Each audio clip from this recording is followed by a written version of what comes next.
What is up, and welcome into the Easy Smoke and the GM podcast. I'm your host, Ezra McCann. I'm joined, as always, by my outstanding co-hosts.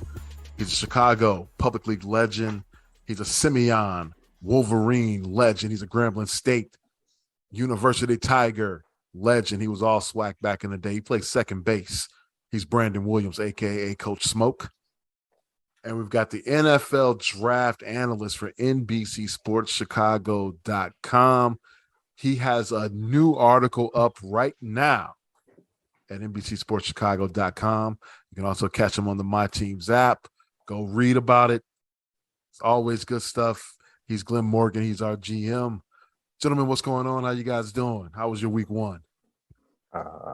Week one's pretty good, man. Hey, don't forget, you forgot to throw in Sleepy G, for those who don't know. I didn't want to let the people know that you fell asleep on us. Man. Sleepy G.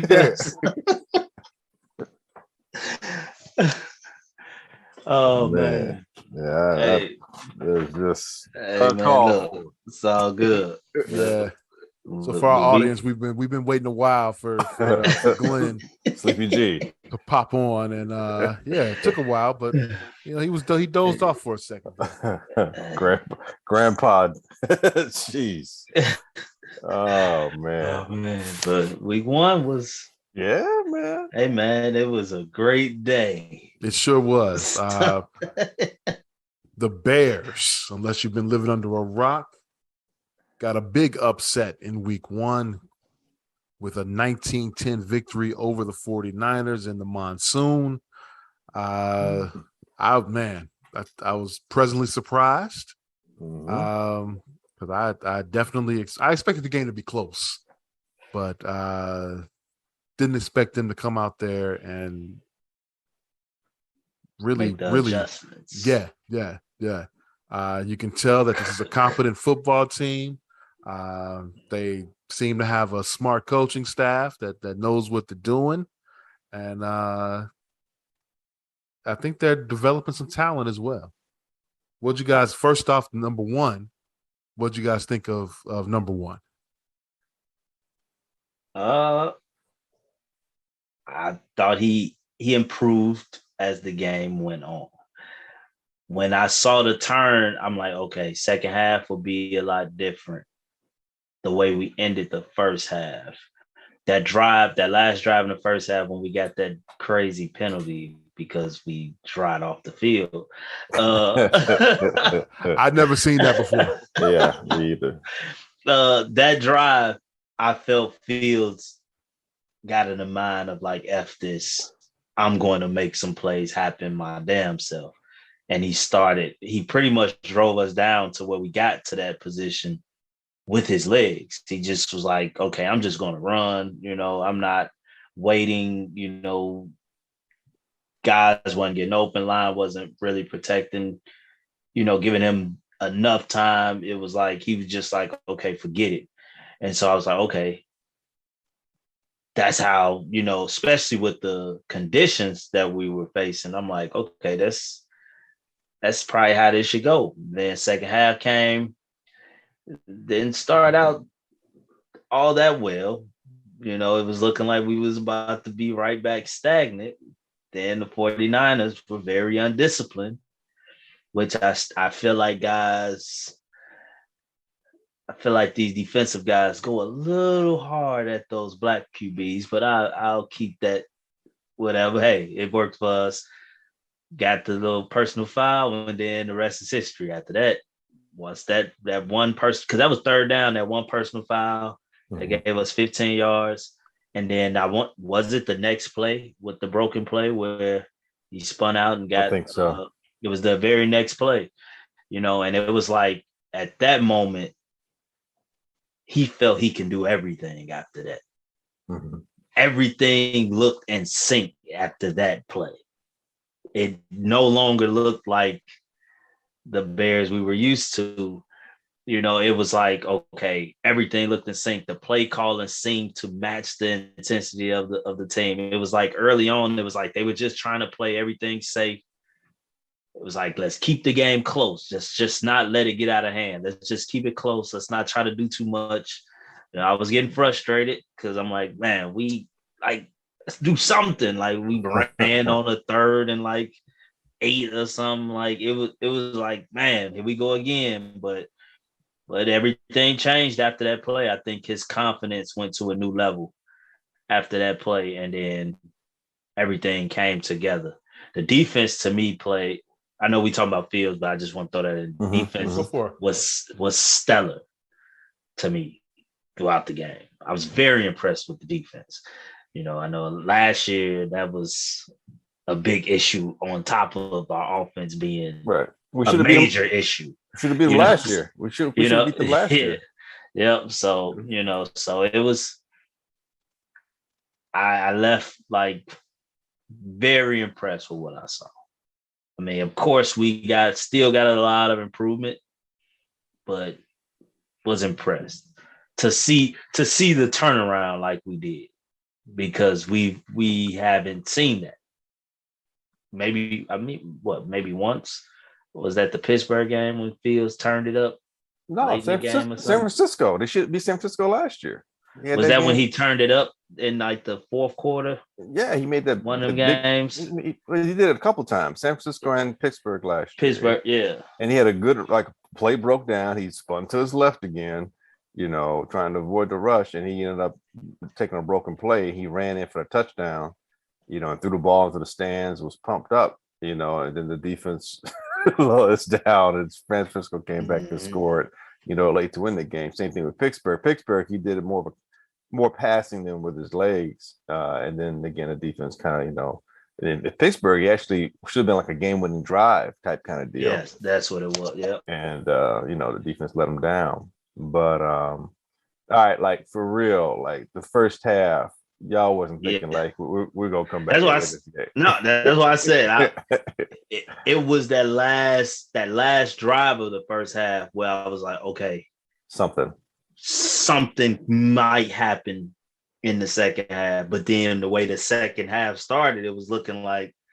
nope. But then the penalties kept that drive alive, and the rest, like I say, the rest is history after that. You talk about those penalties. That's something that we saw with the Bears in the last couple seasons. Yeah. Always shooting themselves in the foot. Yeah. And it was good to see that happen with the opposite team. In our favor. For a change. Mm-hmm. Yeah. I mean, I don't know about you guys, but I'm figuring 17-0, my friends. Yes. Bears. Oh, the Bears. Bears. Yeah, it's crazy because, I felt confident going into this game last week that the Bears are going to win. I'm like crazy. Yeah, I'm like, this is a game. I'm like, they can get this game. Like, it's straight. Jim, not to cut y'all. It's weird because my boys, we always text each other before the Sunday games start. And one of my boys was like, he from Louisiana. He like, what's the locks for the day? And I was like, the Bears is a lock for the day. Like, fuck what y'all talking about. Right. And they all started laughing. I'm like, okay, y'all think I'm playing. I'm like, we're going to beat San Francisco today. Right. It's a lock. Like, I'm not even playing. And it happens. And, people, we're looking at it sideways. I remember doing that the course of the week. They're like, what you want? I'm like, dude, like, not only, I'm not talking about this with the point spread. Like, I believe this is a game the Bears are going to win. Like I don't, like, I really, you have to really convince me hard that the Bears are going to lose that game. That's how confident I felt, mainly because, and I said it even last week, because of Trey Lance. Not that I think Trey Lance sucks or he's horrible, nothing like that. I just think he's inexperienced. And at some point, I felt that as good as San Francisco's defense is, and as much as they can generate a pass rush, all those things, and as accomplished as that defense has been over the last couple of years, I felt like our defense wasn't bad. We just played badly at times, but it wasn't really bad.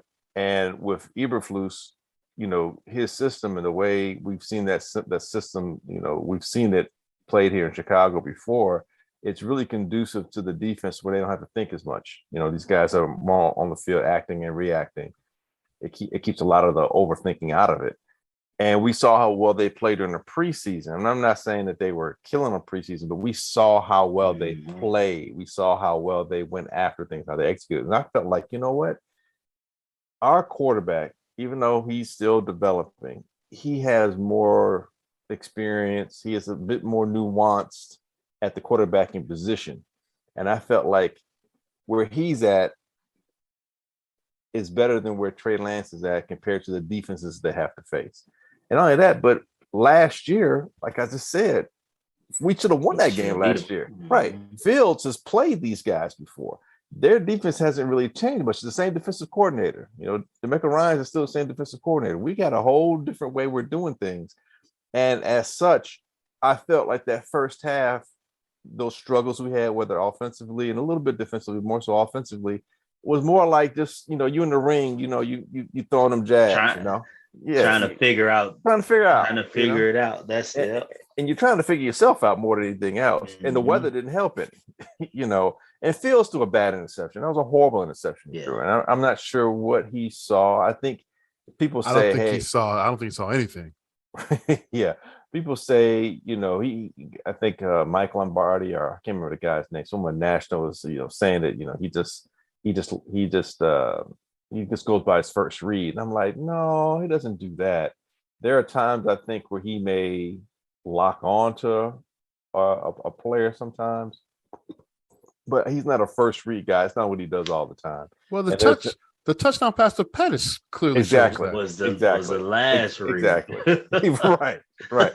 And not only that, but he told us, he's like, I knew he was over there. It was just, you know, I was busy running for my life, you know. But I think sometimes with Justin, he has a tendency to lock in, but I think sometimes he holds on to the ball too long, waiting for that second or third guy to get open, you know, because he knows the first guy's not there. So he's kind of waiting for the next person. And it's, you know, and that's part of playing the game. And I think we saw how he got more comfortable, like you said, B, and how he got more comfortable, how he's like, you know what, I got to be me.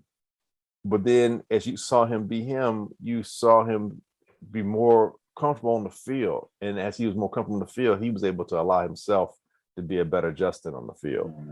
And that confidence grew. And the second pass to Economius, I mean, granted, and this is where you mentioned one word. I was like, yes, you got to remember that word, sync. The offensive coordinator synced up with where Justin was mentally and effectively on the field, how he could execute. It's like, you know what, this is what my guy's doing. We can do this to help him do it better on the field. Like, you know what I'm saying? And we didn't see that last year. If anything, you know, Nagy was out of sync with everybody. And it's just like, what are you doing? Like, why are you calling that play? Like, that is not helping. How can you not see that that TJ Watt is on that side and you're going to roll to the side that TJ Watt is, and you don't even have a person over there blocking? Like, that's not being in sync with what's happening on the field. It's like Nagy is like, no, in his head, he's so stubborn. He's like, this is the game plan. This is what I want to do. I want to use this play now. No, dude, that play's not going to work now because of what's happening on the field. Are you not paying attention? How many times will you be like, dude, like, do you not see what's happening on the field? Yeah. And last night or Sunday, Sunday afternoon, we saw it was like, okay, they're making adjustments. They're seeing what's happening on the field. They're seeing what my quarterback's doing better. They're seeing how this play, they're seeing what the defense is doing, how the defense is coming after them. Okay. So when that's that second touchdown pass he threw, I remember watching, I said, man, dude, if this is a play action play right here, this is a play action pass right here, they're going to get him. And as soon as I saw he didn't hand off, I said, before he even threw the ball, I was like, he got him. He got him. Like, because they bit, they were like a dog on a bone. Like, they bit so hard. It was just like, it's almost too easy. It's like, dude, don't. And Justin threw it like, I can't fuck this pass up. You know, I got to make sure. It almost like he guided it there. He's like, I just don't want to overthrow or anything like that. And you saw the team's confidence grow within themselves, and it even reflected itself defensively, because now your guy, Eddie Jackson, your guy who you've been down on for like since I met you, yeah, Eddie Jackson became Eddie Jackson again. He back in that same position that you mentioned with drafting Brisker. Mm-hmm. Put him back to where he was when we had Amos. And so we saw it. He got trucked. He did get trucked. Yeah, he did get trucked. And he'll get trucked again if he tries to make a tackle like that. But he stuck his nose in there. But he was the Eddie Jackson of old. Right. And almost had two picks. So yeah, man, it was great to see. And then what I thought with Trey Lance, it's like, yeah, dude, like if Trey was on his money, they probably could have blown the Bears out in the first half. He missed that guy missed the tight end wide open. Wide open. He missed him by like 10 yards almost, you know. So I'm like, yeah, we still got a chance because he ain't ready yet. And he's not, you know. Yeah, I think he'll be good. You know, I think he'll be fine. Just, you know, we got San Francisco at the right time. Right time. We don't play. We didn't get them in November. And that's the thing. Like you said, what made me so happy watching the game is the way the play calling catered to Justin being in a groove. Mm-hmm. Like I was like, that's what I was so amped about. I'm like, man, it's like they calling the right play after the right play after the right. Like that was never the case. Like I was like, I was sitting there in like disbelief, like how is everything just now just going right? Every single thing is going good now, like except for Santos missing the extra points. But but I know I can't fault him for that, man. They let him use a towel over his head after that. But hey, look, he got a great excuse because the kicking over the weekend, oh my God, throughout the league was horrendous. At least he was in that's why weather. I say he got an excuse that these other kickers the rest of these guys, Cincinnati's kicker. What was that? Well, no, it's actually he has an excuse too because the long snapper got hurt. Oh, that's right. Yeah. And so it was messing up. That's right. It was a bad snap, and he had the laces, and he had the laces there in front of him. Yeah. But if I can, right quick to your point, with everything syncing up and not paying attention, even the substitution, like Montgomery, they stuck with Herbert on that drive, man. Mm-hmm. And it made a difference, right? Because in that weather, him being more of a north-south runner was better than Montgomery, who's more east-west, trying to make those cuts on that field. He wasn't getting the push off that he normally does. You know what I'm saying? Would think looking at them, it would be the opposite, though. You would think, but Montgomery doesn't always. He doesn't hit it. He doesn't hit it right away. Not always. That's always been my issue with him. When you have a time where he hit it right away and he bursts for a big game, and it's like, dude, why don't you do that more? Like, but because you're probably not comfortable with the blockings at times. You know, sometimes when you got to overcompensate, like Barry Sanders. I'm not saying he's Barry Sanders. Please don't misconstrue what I'm saying. But like Barry, how many times does Barry lose 3-4 yards, jitterbugging in the back because he doesn't really trust how well his offensive line is blocking? And then he's like, you know, then he turns into Barry Sanders, and you know he'll run for like 20 yards. You know, if it wasn't for those 2 75-yard runs by Barry, we would have been all right. But Montgomery's no Barry, you know what I'm saying? So unlike Barry, he can't make up for it because he don't have that burst and that speed. But Herbert was the right person towards that latter part of the game, and that's the guy you needed because of how he was hitting the hole and kind of his, you know, downhill running approach. It worked in that weather, and that's another thing that the other regime would do. They would, you know, how many times we see Jordan Howard going, especially even in the first year, we see Jordan Howard going. All of a sudden they take him out because they want to pass the ball. It's like, dude, he was getting 6 yards a hit. Like, why did you take him out? It wouldn't make sense. Everything, at least last week, everything seemed to make sense, especially the more the game wore on, about how they were doing what they were doing, how they were implementing plays and executing those plays. What do you guys think about the offensive line? Their play. I wasn't pissed because it's going to take some time for them to gel because this is the first time they're all really playing together. And some of these guys are playing in positions they haven't normally played in. And they were playing against a really good front seven, particularly the front four, but the front seven overall. And they had to do it, in inclement weather with a quarterback who was there was a lot of like figuring things out. And I thought that they did a good job staying the course. And again, Luke Getsy understanding and starting to understand what my guys can and can't do. And I don't think they were asked to do anything that they couldn't do as the game wore on, because they began to figure out what they were able to do best, especially in those conditions. And you hit it right on the head. They wasn't asked to do anything that they couldn't do. And I think that's the biggest key to take from the coaching staff this weekend. Mm-hmm. They didn't go beyond the team's talents, like kept it. Like I was watching one of the shows and they said the Bears played like on the defensive side. They played the most vanilla defense you can play. Mm-hmm. But Kyle Shanahan's offense has always struggled against defenses that just stay disciplined and don't get to trying to be too fancy. Just stay disciplined and play the zones. Because I was tripped out when I saw the initial lineup and I saw 4 D linemen, 2 linebackers, and all like 5 corners. I'm like, whoa, what the hell we running here?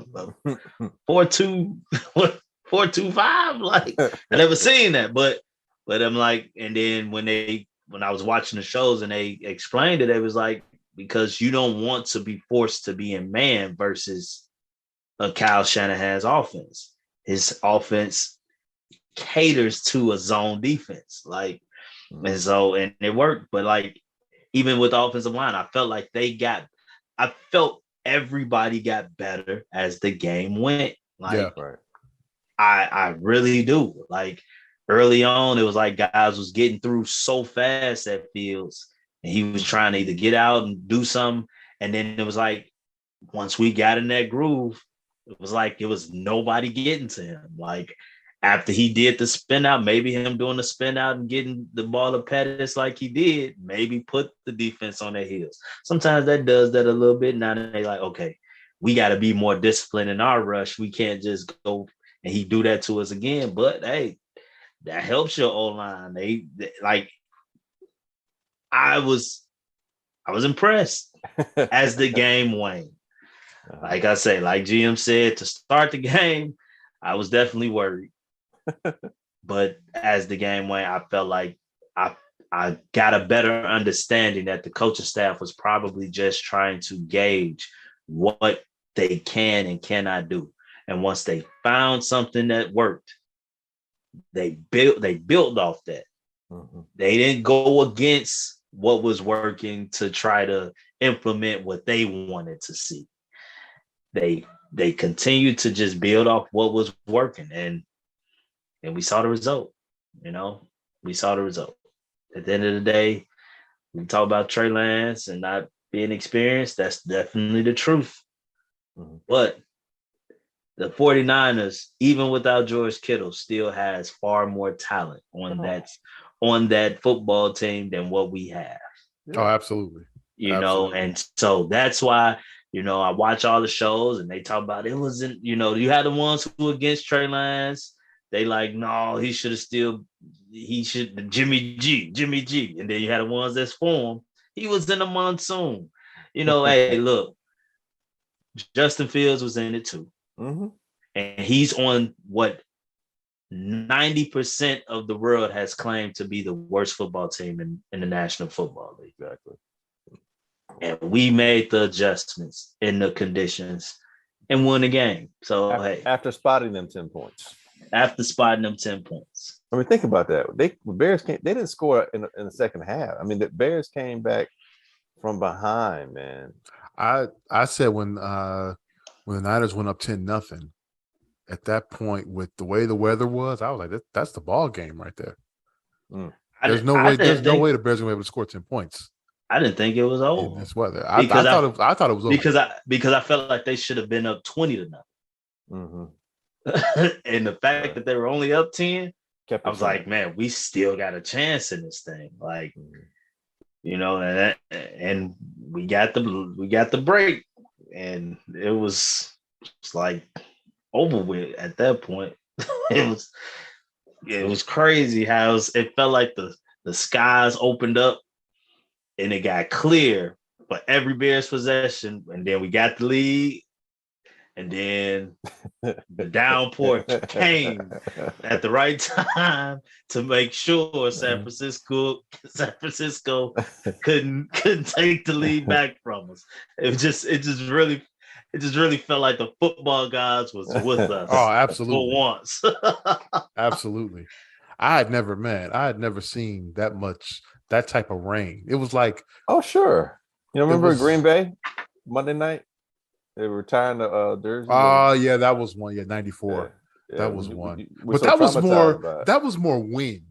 That was more a crazy wind. Remember? That sounds even worse. It was bad. Remember? It's a lot of rain too, though. Chris Gardocki had a 9-yard punt. Damn! Like the ball.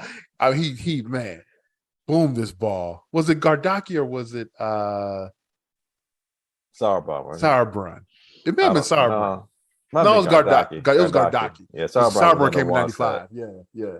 That was Wannstedt. Oh, the both? Okay. Well, that was Wannstedt. It was Gardocki. It was definitely Gardocki. Gardocki, you know what I'm saying? Routine kick, routine punt. The ball went up in the air, and then the wind took it, and it just stopped it. It came straight down. 9-yard punt. Yeah, that was a crazy one. No, but the rain, it wasn't like, coming down in buckets like that. It was a constant rain. Right. But this was just straight rain. This was just straight buckets of rain coming down. I had never seen anything like that. I couldn't imagine playing. I watched the game with a couple of my former teammates, and we were trying to think of, have we ever been in anything in a situation like that? I can't. I played in the rain before. I played in a storm before, but never like that. So I can't imagine, like, can you even see? Right. With that, but it was, man. It, like you said, Smoke. It came at the right time, man. The football gods were with us after that the St. Brown touchdown to put us up 19-10. No doubt about it. Go ahead. No, I was gonna say, I overall, I look. A lot of times when you hear them say, there's an organizational loss or organizational win, this was definitely an organizational win from the coaching staff down to the equipment guy because of the weather, And I think the reason why it was able to be that is because of one word: discipline. Coaches were disciplined, the players were disciplined, and that commitment to being disciplined, it's like a follow through on a free throw shot. Hey man, follow through. Sometimes it looks like it may bounce around the rim, but it's going to fall in because your follow through, help extend it enough to where things happen the way, the end result is where you want to be, and that follow through got you to that point. And that's what I thought the Bears did. I think they followed through on everything that the coaches staff has been preaching since before OTAs, during OTAs, and even afterwards into preseason to now, and that's what got them through. And I think if anything, that's what's going to get them through this entire season with a positive outlook going forward. Now, I don't expect the Bears to go 12-5 or 10-7. And even if it's a solid 6-11 or 7-10, I think it'll be one of those types of seasons or records where, just like how the Lions, you can see the Lions building on something last year, you'll see us, you'll start to see that. And we saw that. That's what we've been saying this whole evening, is that we're seeing something, and that something seems to be positive and something we can build upon. We're seeing, the layers, the foundation being laid. As before, everything was put on top, and it's like a house of cards, and it fell on us over the last couple of years. Here, we're seeing a foundation being laid. Yep, that's the truth. We laying the foundation for the league to notice that we got $100 million cap space to spend in the next year too. So get y'all beatings in now. because we figure it out and get some weapons in here. Oh man. What did y'all think of the victory formation slip and slide? Oh, that was awesome. I loved it. Classic. Something that'll go down in Bears visual lore. It's going to be in all the going forward. It's going to be in everybody's like little montage. I think it's signs of a leader in your quarterback there. If you got some guy that nobody is looking to as the top dog, there's Jay Cutler wouldn't have did. No way they follow. Well, they wouldn't follow Jay to go do that. Jay wouldn't have did it. Yeah, true that. That I think that says a lot about Justin Fields. So yeah, that excited me a little bit there. And then did you guys see the him giving the game balls? Yeah, to Eberflus and Pace. Poles. Poles, yeah. Poles. Wrong Ryan, man. Not Pace. Poles. Wrong Ryan. Yeah, so in the locker room after the game, he gave the game balls for the first win to Eberflus and the Poles. So it was, and then broke the locker room down. So it was a good look. So what did Roquan say about that? Oh, Roquan. I don't know what he said about it. I don't know. I know I saw the. He was pumped. He was pumped up though. Like he was mic'd up, I think, in the game. Yeah, and they showed it on Instagram, and he was just talking about, man. He like, man, this is like as a kid. You like he was just enjoying playing. He was fired up, man. He was fired up playing that game, man. So I guess he's not worried about the contract. At least during game time, he wasn't worried. Yeah, he wasn't worried about contract. One last go for it. Thing from the game. I could say we got the right guy out of Green Bay versus who Denver got.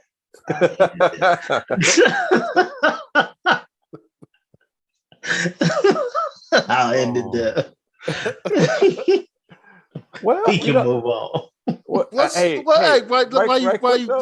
talk about that real quick. Real quick. Just we're talking about the Seattle-Denver game. Right. 4th and 5. Vegas made the call. I ain't even gonna blame Hackett. Vegas made the call. Everybody know. Don't nobody want to speak on it. Everybody want to. There's no at that moment. Vegas made the call. You still had timeouts. 3, all of them. Vegas made the call. That's the only explanation. I can't. Captain Conspiracy. I can't even argue it because that doesn't make sense. I'm watching the game. I'm like, what are you doing? Just letting the time run. And then they call a timeout. I'm like, okay, what's gonna happen now? You got 2 timeouts with 20 seconds left. Okay. And then he comes out to try to kick a 80-yard field goal. Vegas didn't make that call because even if they kicked the field goal, if that game was already lost. But the fact that the Broncos were going to win by 7 or more, so where that field goal wasn't going to affect nothing from Vegas.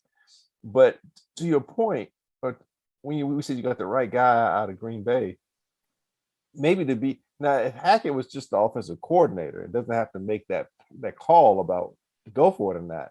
We might still be in a decent spot because keep in mind, Denver should have beat the crap out of them. The dude fumbled the ball. Maybe you want to talk about conspiracy. Talk about the fumbles, man. 2 fumbles. 2 fumbles. 2 fumbles on the goal line. Yeah, that's inside the 5. That's crazy. So, because even if they don't fumble, you come away with 2 field goals. Yeah. Or at least 1 field goal. Even if you tried to go for it, it couldn't make it. So the play calling, was a little conservative, but again, you're feeling things out. But they should have won that game. They definitely should have. I agree. But that just was wild to see that's what they resorted to. All right, let's get on to Green Bay here. For the second year in a row, they get demolished in week 1. They lost 35-3 to the Saints last year. This year they lose, what was it, 23-7? 23-7. Yeah, to the Vikings.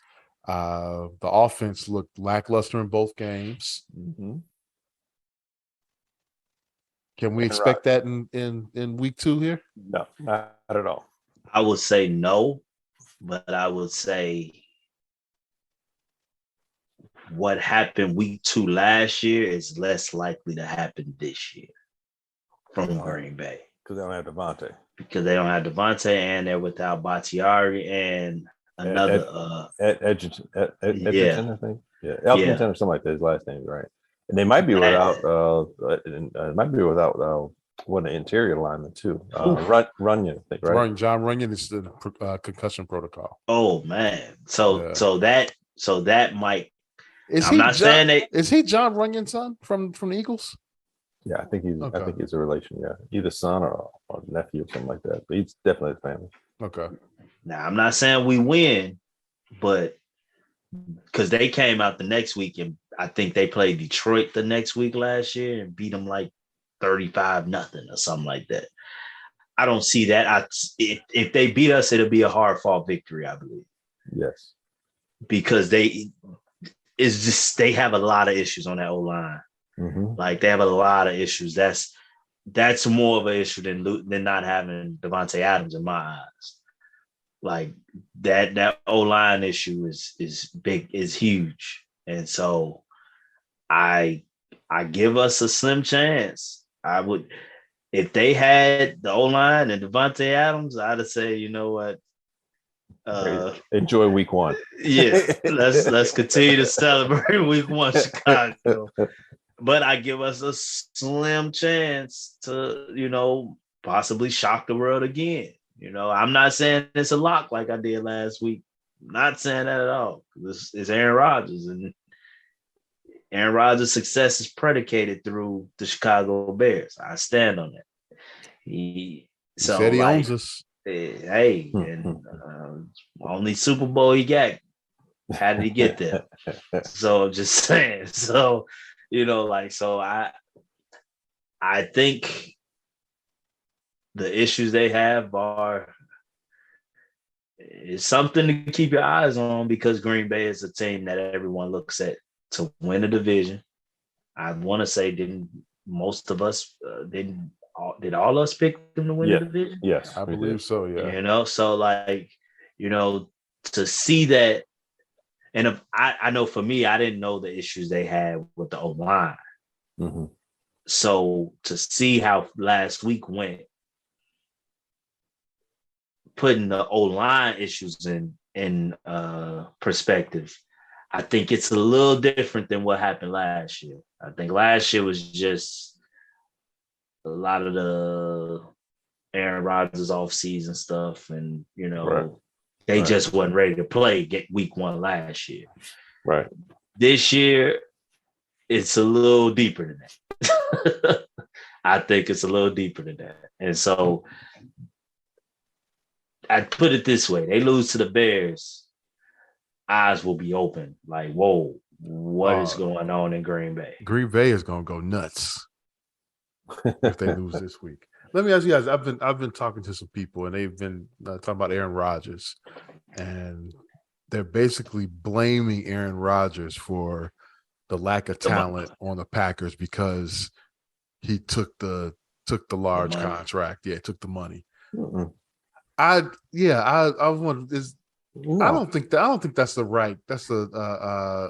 true statement there. Are they saying that because of Devontae leaving? Because of Devontae leaving. But that's not why he left. Right, because they offered him more money than what the Raiders offered him. He left because he ain't trying to deal with Rodgers wanting to be there or not wanting to be there. It wasn't about the money. Right. It was about the fact that Rodgers don't know if he's fully committed to staying. If Devontae was to sign a 5-year deal, Rodgers stayed 2 years. Right. Like, what the hell? Now I got to deal with Jordan Love? No, I'm good. Right.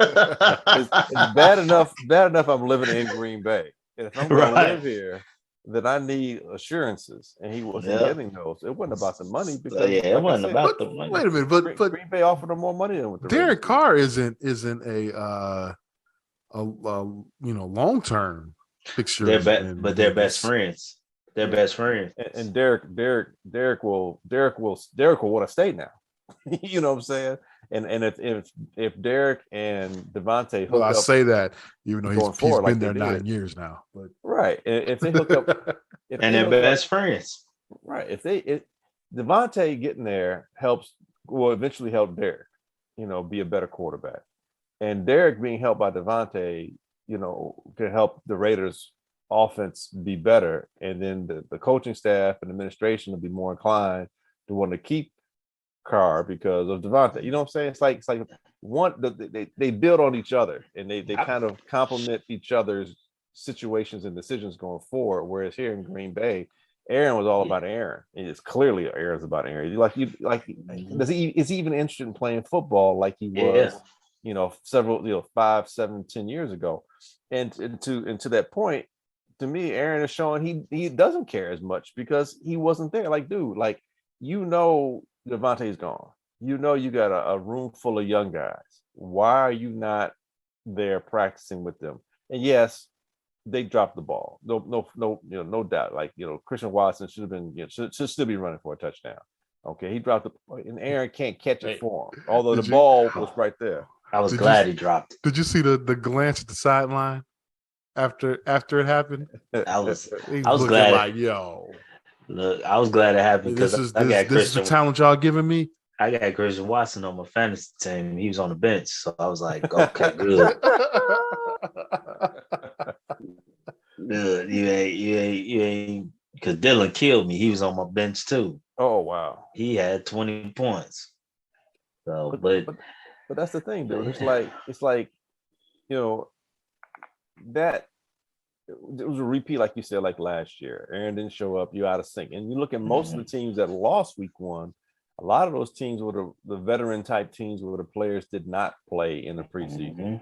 Even the last the Monday night game, we saw that. Russell didn't play a lot in the preseason. So it messes play at up. all, right?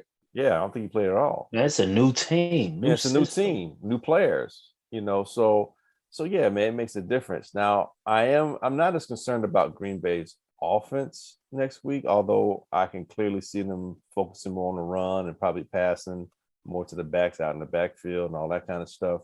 I'm more concerned about the defense. The defense played so bad against Minnesota. I think the defense is going the talent there. They're gonna clean it up. Yeah.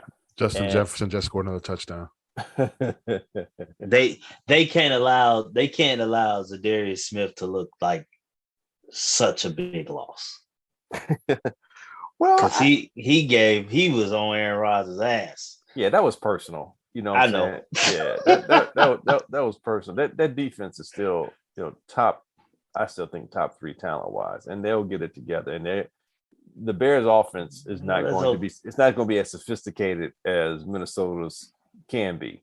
I'm not saying Minnesota. Minnesota's at a different level than where we are right now. That's a new system for them too, though, right?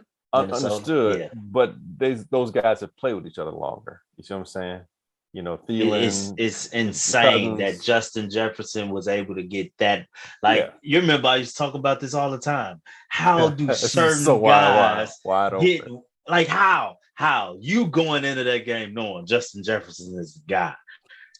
If anything, he shouldn't be the guy getting wide open. That's how Devontae Adams used to be against us. How is he getting wide open? I can see if it was somebody else killing us because we got all our attention on the man Adams or Jefferson. Let's keep him a secret. Wide open. He single-handedly won my fantasy game for me this week. So yeah, keep on rolling, Justin Jefferson. He gonna still go crazy for you.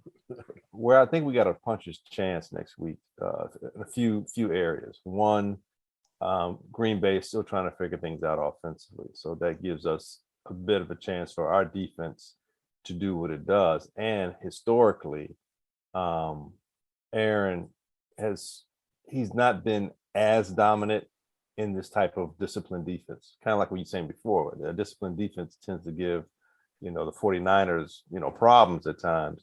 Same thing with Aaron. You think about even when Lovey was here and the Bears are playing, their cover 2 schemes and everything. It's not like it's the most complicated defense to figure out, but it's a disciplined defense.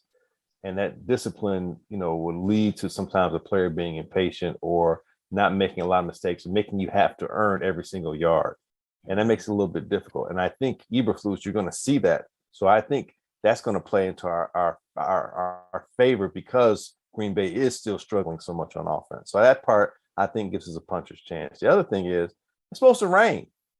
It's supposed to rain Sunday in Green Bay, probably most of the day. And if anybody's proven that they are can play in that kind of weather, the Bears have shown that they can play in that kind of weather. We go 2-0 on the rain. Come on, every week we need it. And that's what's crazy about the NFL is that you can go into a season, everybody can have their predictions, blah this, blah that. It's like you don't know until the game is being played as it's being played.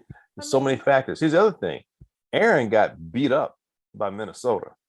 He felt some of that. Like there's a couple of blows where it's just like, man, you might want to just sit him out because he's one more blow away from being out for a couple of weeks. I'm not gonna put it past the Bears with their pass rush and their disciplined pass rush to get at him. He take a couple of hits. I mean, we've seen Aaron Rodgers get knocked out of a Bears game. Okay, back, but not even that one. Prior to we've seen him get knocked out before where he didn't come back. Like when I forget the guy. Shea McClellan, yeah, the clavicle, right, or something. Yeah. So I'm not wishing for him to get hurt. I'm not saying that at all. I am. No, you know what? I don't want him to get hurt like that. I want to beat him when he's healthy.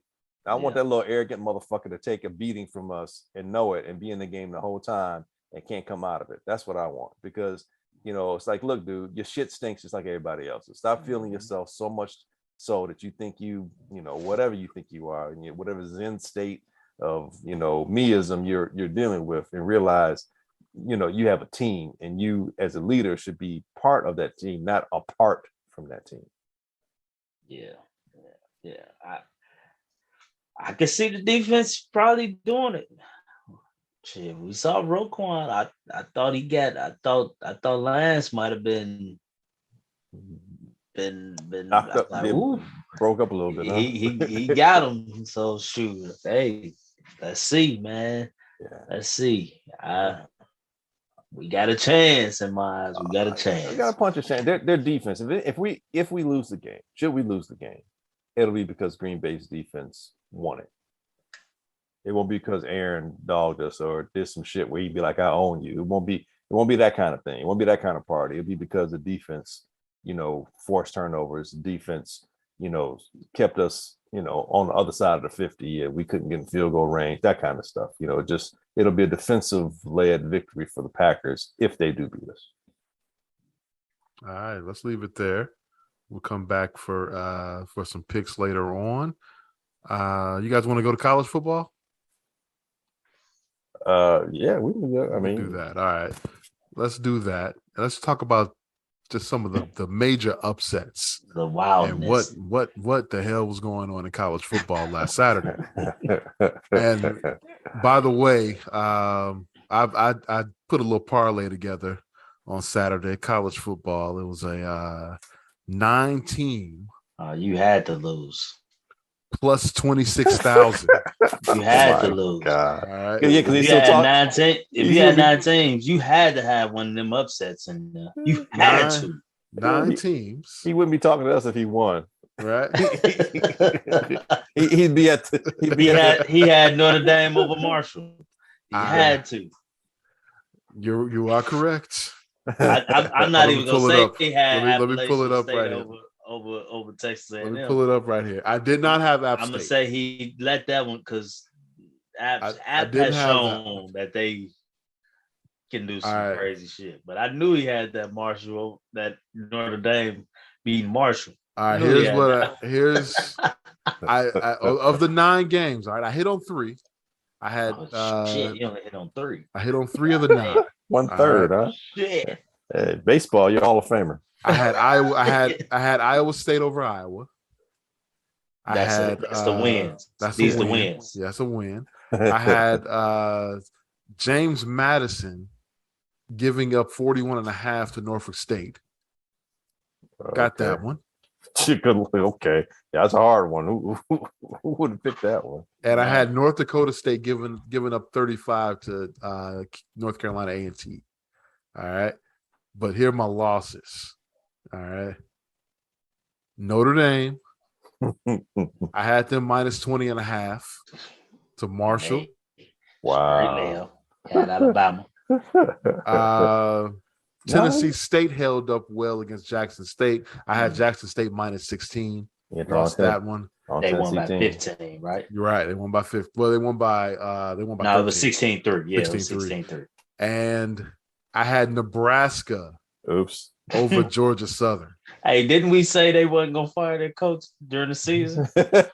we were wrong about that, wasn't we? Hey, get this. Wait, I had Nebraska just on the money line. All they had to do was win. Wow. At home. against Georgia State. Or Georgia Southern. No, Georgia Southern. Yeah. It wasn't even Georgia State. It was Georgia Southern. Against Georgia Southern. I am officially a jinx. All right. You can't explain that. You got that man fired. Got the legend in Nebraska fired.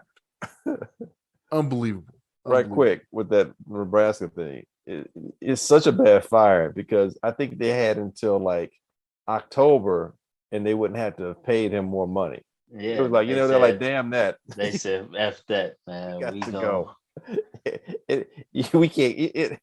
It hurts us more to keep you than to pay you. Peace out. Don't let the door hit you on the way out. Well, I tells you how much money is coming into that program at this point, man, where they can afford to just college football period. Let him go for $15 million.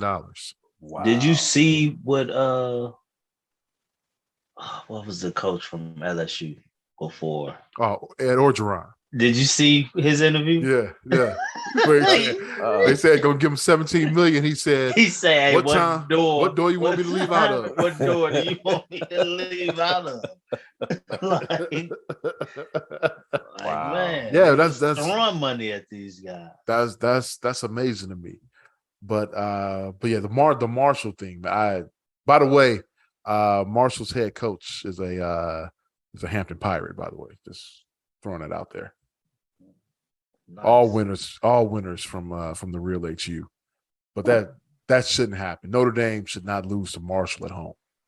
Yeah, that guy. That can't. I'm actually worried about Marcus Freeman. Yes, he's on the hot seat. I'm really worried about him out there. I started to jump back on the Notre Dame bandwagon with him as coach. I might be jumping off. He might get fired mid-season too. Yeah. He ain't won a game. He hasn't won a game yet. Going back played to the Ohio State well. Well, he hasn't. Well, it wasn't good enough. Let the Spirit tell you that it wasn't good enough, man. Because he didn't win a bowl game, and he didn't win against Ohio State, and he wasn't expected to. But that loss at home, to Marshall? Are you kidding me? I almost wanted to fire him. Like, you got to go, man. You messed up recruiting right there. Yeah, you just lost a whole bunch of recruits like that. You think so? Look, if I'm a young dude, yeah, because the recruit's gonna be like, "Are you gonna be there when I get there?" True that. Yeah. Can't argue that one. Yes, that was a bad. It'd be different if you had a season underneath your belt and you had an oopsie. It happens. But you 0-3 and you lost at home to them? 1-2. Oh, you saying 1-3? We're going back to the bowl game. He hasn't won a game as an acting head coach. He is as the one Zippo. And it's like the losses are getting worse. I mean, it's not getting better. And you might lose the players, tough. All the players that vouch for you might lose them before the holidays. That's tough. You had that game. You had Appalachian State over Texas A&M. Let me ask you this: that one I can't believe. Number one recruiting class. Staff State's got a little program out there in Carolina, man. You know what? I have to take that back because they played North Carolina really well. They probably should have won that game, and we have seen them upset Michigan in Michigan years gone by. And it has, like you said, it's been one of those small programs that's been solid as it's been pushing through each level. So, but it's where it was. It was who it was. I mean, A&M was supposed to challenge it for a national championship. Right. Our course contender for a national championship. A&M like you said, has one of the top recruiting classes, this year, and top 10 probably the last couple of years since Jimbo's been there. A&M this, A&M that. It's Texas. It's the 12th man. It's College Station.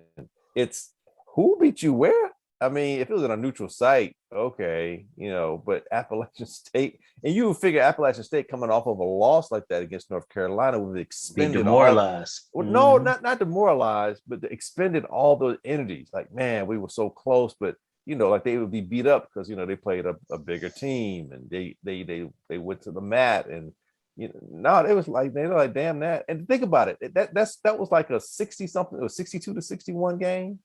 Yeah, you come in and you win a close. It's not even a shootout. You win a close game against A&M in A&M. That was a crazy. I mean, Nebraska losing. Okay, they've been sucking for a while. They seem like they're lost. Okay, I get that. Notre Dame. Do they won a game yet? They're struggling. They don't. Maybe they don't know who they are. A&M, like we know who we are, and they were talking bad shit. And now they can't say anything. That's a bad loss, dude. Very bad. When you think of Appalachian State now, excuse me, do you think of the Michigan win or the Texas A&M win first? Well, if you're my age, you're still thinking of Michigan win.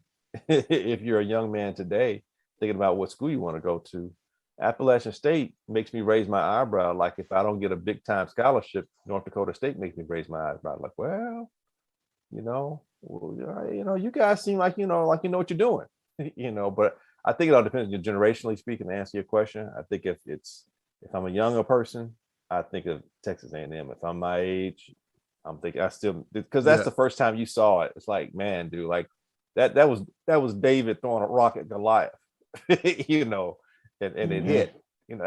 That's Michigan. I mean, as much as I was saying A&M, it's like Michigan has more cachet as a blue blood than Texas A&M does. That's Michigan in Michigan. I asked that because all the Michigan Wolverine fans out there want us to forget about the Appalachian State upset now. Not now, while there's breath left in my bones. Never forget. Never forget. Right. That's right. Who else is that? Well, it wasn't upset, but you had a close up. You had a close Texas Alabama. And some bullshit calls in that game too. Man, dude, talk about y'all. I know, but you know what, bro? We were watching that game at work, and I was like, "Yeah, this is what's gonna happen. Texas is gonna come real close to winning, and somehow Alabama's gonna find a way to win by a field goal or less." That's exactly what freaking happened. Like Auburn had Alabama on the ropes just like that last year, just like that. Let it slip through their fingers, And we saw it again. But I tell you what, I'm not a big fan of Bryce Young in terms of like NFL wise, where I'm like, man, he's gonna clown NFL. But when it comes to leadership and a guy who has a knack for winning and pulling like a Houdini to get a victory, pulling a win out of the jaws of defeat or whatever, that young man at the collegiate level can definitely get it done. I agree. Hey, let's move on to. Whoa! Really? We just gonna walk by Tennessee Volunteers winning? Yes. Come on, man. They were supposed to have. You sure you want us to talk about that? That was you lost that in one of your picks, right? Yes. You're looking at it from a very myopic thing. Now, most people don't realize I also had a bet with one coach, Dave Weinstedt, former head coach of the Chicago Bears, because he is a Pitt Panther through and through. It's where he went to school. He blocked for Tony Dorsett. For those of you who may not know, he was an offensive lineman for the Pitt Panthers back in the late 70s on the national championship team that featured Tony Dorsett. And Coach Weinstedt also. He was a lineman? Lineman? He was an old lineman. Drafted by the Green Bay Packers. Drafted by the Packers, no less. Wow. Who knew? And Coach Weinstedt knows I'm a volunteer, and he was talking mad noise last year when they won. And so I was like, well, hey, Coach, put your money where your mouth is. She's like, all right, you want to make a bet? You want to make a bet? All right. And so we made a gentleman's bet. I don't. He actually does talk like that. He does. That's his real voice. We made a gentleman's bet, and I'll tell you this: Coach is a man of his word. Thanks for paying up, Coach. I'm going to enjoy my bottle of bourbon. Appreciate that. So I'm just saying, but But I thought my Volunteers they survived. Oh, that's what I want to say. That leads into Kentucky beating the crap out of Florida. That was another one of those. Is that an upset? Not a major upset, but they weren't supposed to win in Florida. Florida was supposed to be, Florida was higher ranked, and it was in Florida. And this is the first time, I think, since mid-late 70s, that Kentucky has won back-to-back games against Florida. So a lot of things were pointing historically to Florida winning that game and maybe outlasting Kentucky, but it went the other way around. That program's been moving on up the last few years here. They have been. They really have been. Yeah. So that's good stuff. Congratulations, by the way, on the. Thank you. That's all I wanted. On the big win. Just wanted a little pat on the back, man. A little rub on the head. We'll give you that. Wait, we'll discuss your pick later on from last week. So Let's talk some baseball real quick before we get out of here. Aaron Judge is up to 57 home runs now. He is on pace to get to 65 right now. On pace for 65 this season. Of course, he does play in a little Cracker Jack ballpark that is Yankee Stadium. So he may get more than that. Hey. I'm just saying. Lollipops. I'm just saying. But he was quoted as saying this week, they asked him about, the home run chase here, and he has the opportunity to pass Roger Maris for the American League home run crown, which is 61 that Maris set in 61. And so I guess he was asked the question of, who he thinks the single season home run king is. And he said, without a doubt, it's Barry Bonds, no matter what, the allegations are. And the suspicions that are out there. He hit 73 in a season. He's the home run king. What do you guys think about that? I think Barry was being pitched to by people who also cheated. Exactly. So Judge said the right thing. Mm-hmm. Yeah, I think he said the right thing. And I joke about Judge with his 57 home runs and everything, but the man's hit over 300. So it's not like he's hitting 240 and he's just swinging for the fences. He is playing a complete game as a batter. When he's up there, and I can respect it. You hit over 300, and you are, challenging for a home run, historical home run record of sorts.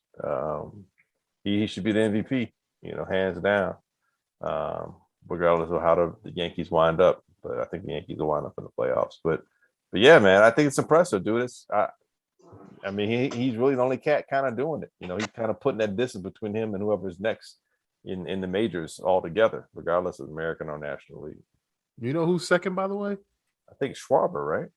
Yeah, Schwarber at 38. Yeah, that's 20. That's unbelievable. Wow. It's almost a 20 home run. 19 home runs more. Wow. Yeah. That's incredible. That's on the home run king question, I was on the side of eliminating the steroid guys. And I'm gonna tell you guys the only reason why I thought that. It was because my hands down favorite player of all time is Frank Thomas. I'm a huge Frank Thomas fan, right? And going back to those days, it seemed as though,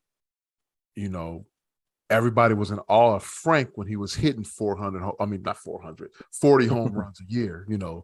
Upper 30s, 40 home runs a year. Everybody was in awe. And then 98 came, and his former teammate hit 66 out. McGuire hit 70. And then a couple of years later, Bonds goes and hits 73, while Frank was steady hitting 35, 40 home runs a year. And it was almost like they were saying, well, what's wrong with Frank Thomas?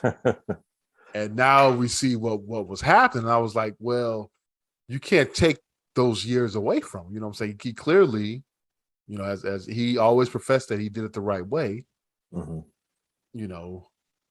I just didn't want him, getting downgraded. And once he became a first ballot Hall of Famer, I was like, cool, we're all good now. Let everybody in. As long as he got in, we're good. So I think I'm on you guys' side of the argument now. But there was a time when I was not, just because of that. Hey, I mean, I get that. That's how Bonds felt, though. Bonds felt as the player how you felt as the fan. Yeah, right. That's right. why he turned to it, because he knew those bums wasn't as good as him. Sosa and McGuire, they were bums. I don't care what nobody say. But they did what they did, made the game exciting for that year, that 98 season. And Bonds was clearly by far a better player than they were. So Bonds was a Hall of Famer before the steroids, no doubt about it. Like, the guy was like, what, he had like 200 plus walks or something like that. Like, it was ridiculous. He was seeing like 3 pitches a game and hitting a home run. Like, like, still got to see ball, hit ball at the end of the day. I get it. For the numbers to drastically change like they did as far as home run numbers go. Right. Because everything else, his average, all that stuff, I'm like, what they should be complaining of what went down when he supposedly got bigger was the fact that he wasn't stealing bases anymore like he was. Maybe that's people forget he's the only guy with 500 home runs, 500 stolen bases. Right. So the guy was phenomenal. And he stopped stealing bases. Yeah, that's what I'm saying. Like, that's what really changed when he started hitting bombs like that. He wasn't stealing the bags anymore. Like, the guy was crazy, but chicks dig the long ball. Okay, I'm gonna give y'all a long ball because y'all wasn't tripping on me. Y'all ain't care for me stealing these bases. So 73 is the king. Where do you think Judge ends up? 63. 63? 62. And 62 for you? Yeah. Because I think towards the end, people are going to, like, the guys will be like, I don't want to be the guy that gives him 60, 62. You know what I'm saying? I don't want to be the one that he hits it off of. We got 3 weeks left. Yeah. You still talking like 5 home runs in 3-week span. It's going to get, things are going to get a little bit tighter. That's all I'm saying. Yeah. Like 3 weeks, the time, the duration in terms of just, the amount of games being available to play, I think he has enough to get to where Smoke's saying maybe even more. But I just think because it's the end of the year and, teams are fighting to get into the playoffs and, this, that, and the other, I think, circumstantially speaking, I think it seems this will be a lot tight. Then on that, we don't know how he's going to feel when he gets closer to 60. Sometimes it gets harder to get that extra one. Them 2 the other night was huge. All he's got to do is pull the ball 315 down the line in Yankee Stadium. but he doesn't do that. He doesn't do that. Those bombs are legit bombs. He ain't hitting out a non-accident bomb. He stays left center to right center. I hate those 2 ballparks. I'm sorry. I hate Yankee Stadium and I hate Fenway.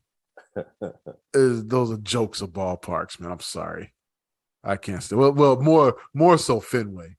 I think Fenway is ridiculous. But they've never really had a person to challenge for the home run bat. I guess a 1 year was it one dude who hit 50 that 1 year when he playing with the Boston at the time. Yeah, center fielder. Who was that? The center fielder back when the juicing started up real big. He was a center fielder. Smoke should know. Was he with Boston or was he with the Indians? Shit. Wait, you talking about Brady Anderson? Yeah, Brady Anderson. No, he was in Baltimore. Oh, Baltimore. Okay. I was about to say, only person in Boston I know hit bombs. I can't remember. I think Mo Vaughn had a. And I was going to say Mo Vaughn, but he's a first baseman. Yeah. But they that's like what maybe they topped around 50, but they never really were going to win the home run title though. Yeah, but no, I'm pulling. Real talk, I'm pulling for Aaron Judge. I would like to see the 61 broken in the American League because we haven't seen that yet. I want to touch on another thing though Go for it. with Judge. And you brought up MVP earlier, GM. Mm-hmm. So clearly you ain't heard CC say, CC Sabathia, Yankee. Well, part Yankee legend. Wow. He's an Indian. Yeah. Yeah, I'm saying part definitely now for this statement he just made. He said he feels Ohtani is the MVP. Yeah, he was. And he said he is. He said we are witnessing the greatest player of all time. Well, maybe, but Ohtani is a current MVP. He's a current MVP, so I'll go with that. But he ain't this season's MVP. But here it is. This is what he said. Here it is. He said not to take nothing away from what Judge doing. If Judge is not doing what he's doing, the Yankees is probably not in the playoffs. Okay, I'm gonna stop there. Isn't that the definition of an MVP? Yeah. Well, at least to that team. Maybe not to the league, but to that team. But yes. Ohtani's team is not doing anything, and he's playing well. So, yes, by definition, he just ruled out Ohtani. But it's not unprecedented for a last place team to have an MVP. These days it is. That Andre Dawson stuff, that going by the wayside. Mike Trout. Well, Mike Trout too, okay. But Mike Trout was putting up like ridiculous numbers. Ohtani's numbers are ridiculous because he's a pitcher as well. Because he's doing both. Right. They're not really great either side. Yeah, right. Individually, you can take him as a pitcher, he's just another dude. Take him as a batter, he's an elite batter, but he's not having an MVP season. So yeah, no, stop it. Bye. Like you say, bye. All rise. Yeah. For the Judge. Hold on. Now my boy got beat once, and everybody kept telling me I can't be tripping. I'm a little dude. How I'm gonna go against the little guy in Altuve?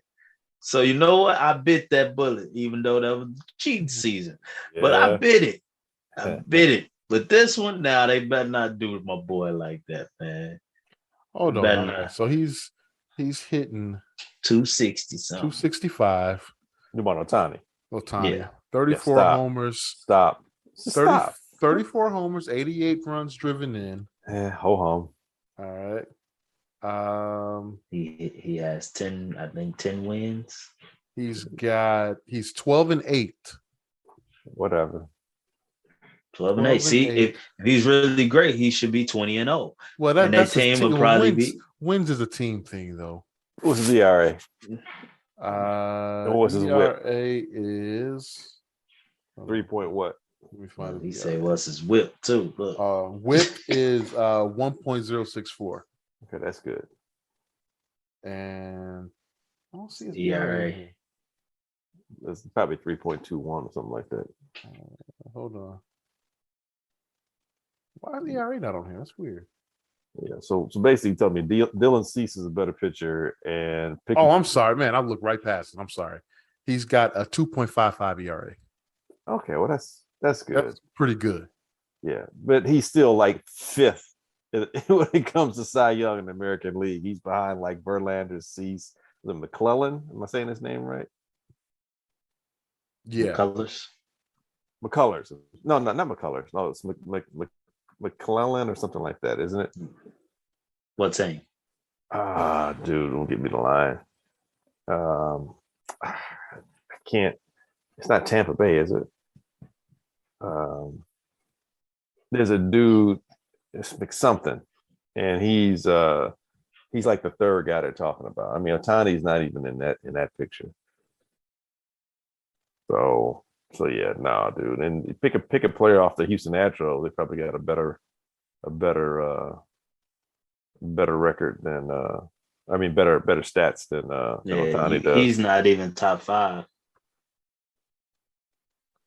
in ERA. Shane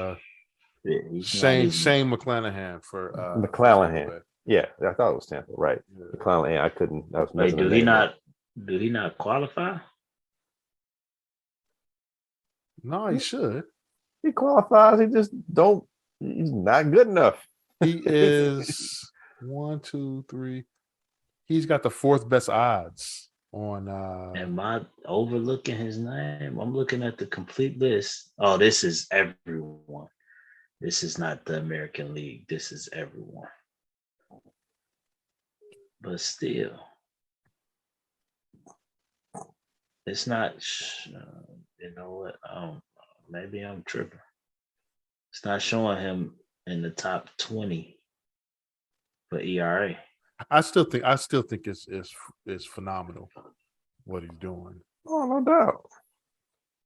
But yeah, I'm with you guys.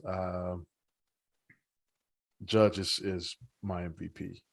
I mean, freaking Otani's not even up there for. Well, he is up there for strikeouts. He's 4th, but I mean, nah, dude.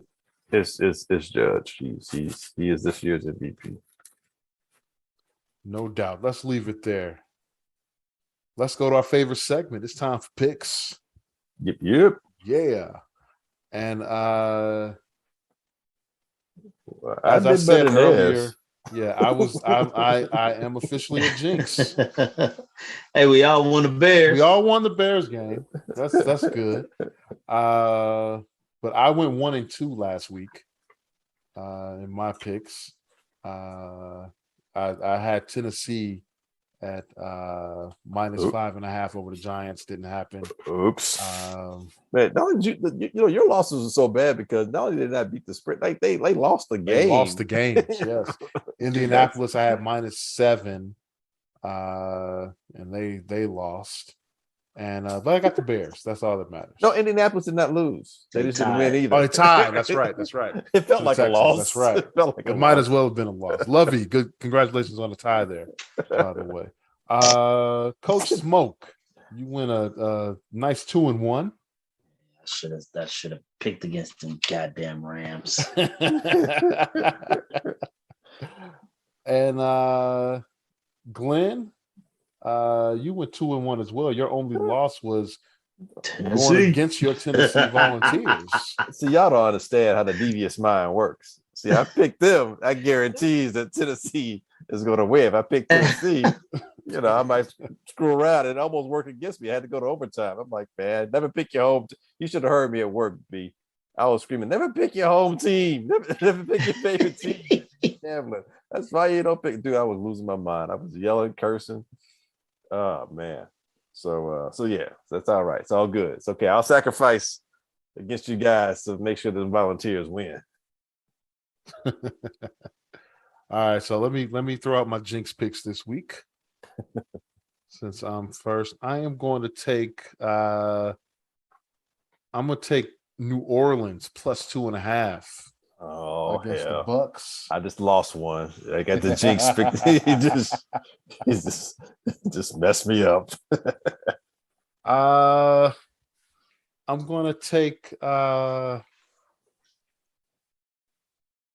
Carolina Panthers +2. You and them Panthers again. You them damn Panthers. Guaranteed win the South, right? Starts here. It's not over yet. It starts here. It's not over yet. Starts now. The season starts now. Must win. And guess I would. No shot. You know what we're gonna do? You're gonna take the Bears. I'm going to Bears +10. I was doing it. I thought I figured he was. I thought you saw it. I didn't know it was 10. It was 10. Who the Panthers playing again? Panthers are at the New York Giants +2. So Saints +2.5, Panthers +2, Bears +10. Smoke, who you got? Yep, I got Bears +10. I'm going Bucks -2.5. Yeah, you're gonna win that one because somebody named Ez picked the other team. Nobody picking college. Everybody got scared off of college because all the upsets, I guess, huh? I ain't even looked at college. Man, I got scared off.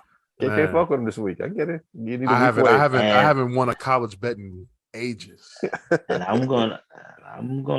No, I'm not doing that. I'm gonna go Raiders minus 5.5. All right. Got the Saints with theirs plus 2.5. Hey, I like the home dogs at times, so I'm gonna take the home dog against the Bucks. And on that, but the Saints, the Bucks got some issues, man. Guys are banged up. Chris Godwin's not playing, potentially not playing, and the line's banged up. The Saints have had that number. Saints had a number 4-0 in the regular season. Yeah, only loss is a playoff loss. I'm going to take the Bengals minus 7.5 over the hapless Cowboys, being led by who's that quarterback name again? Cooper Rush. Yeah, Caesar's got it minus 7. Cooper Kupp. They do better with Cooper Kupp as quarterback than Cooper Rush. What do I have here? This ESPN follows Caesars. I follow Caesars. They're minus 7, but from Caesars. Minus 7 on Caesars. Yep. And then I'm going to be the only guy to take a college team, and I'm going to go for a team that probably going to try and flex a little extra. I'm taking Ohio State minus 32 over the Toledo Rockets. Oh, they'll cover that. Yeah, that we are the kings of Ohio. Yeah, they'll cover that. No doubt about it. The crazy part is the Toledo fans will be rooting for Ohio State. Crazy how that works. All right. So Smoke, Bears, Bucks, Raiders, GM, Saints, Bengals, Ohio State. I love it. Stuck with my 2 winners from last week. All right. Well, we'll see how that works. Good luck, guys. I know I'm going to go on 3. So no. You have that to means go at least a 3-0. I need No. You need to at least go 2 and 1 and 2. We only got one game to say. The Bears need to win. Yeah, we need to win, man. Man. Well, hold on. Man, got the Bears. The Bears can win, but not cover. I'm just talking about covering. They can. If they win, they cover. They are 10-point underdog. Right, but I'm saying the Bears can win 7-3, or they don't have to. Yeah, they can. They can lose. Yeah, they can lose. Y'all both got. They can lose 17-12. I got the Bucks, so. Yeah. I need Ez to go 1 and 2 with his bets. Yeah, I want the Bears to win, but I need him to go 1 and 2 with his bets. All right. Well, that's going to do it for this week's edition of the Easy Smoke and the GM podcast. I want to thank everyone for listening. We greatly appreciate it. You can catch our podcast on Apple Podcasts, Google, Stitcher, Spotify, iHeartRadio, What is it called? TuneIn. There it is. Amazon or wherever you find your favorite podcast. You can also catch us at hp53productions.com. There you'll find a link to our podcast and the Father Good podcast, hosted by Marshall Givens and Kenny Stevenson, and the Super Duper podcast, hosted by Rob Griggs. Yo, Glenn. Yep. Please take us out. Hey, like we always say, we ain't saying we're right. We just don't think we're wrong. Take that, Coach Wonstadt. Congrats. We'll see you next week.